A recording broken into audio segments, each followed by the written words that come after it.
Kasama po naman natin again ating kaibigan si Mang Mags. Mang Mags, maraming salamat dahil pinakilala po ako ni Mang Mags sa kanyang ninong na mentor sa pagbibusiness.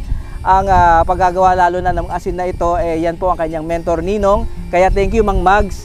At nakarating po tayo dito. Ano ginagawa natin? Ha? Nasa asin yan? Asin. Ito po ang ating tinutungtungan ngayon ay asin. Purong asin. Ayan no, nakatungtong po kami ngayon sa Gabundok na asin. Matututunan nyo po ngayon ang paggawa ng asin. Si Kuya Tico po, siya po ang isang technician, expert po sa paggagawa ng asin. Kaya kainin na natin itong mangga at isaw-saw dito sa aming tinutungtungan. Yan o.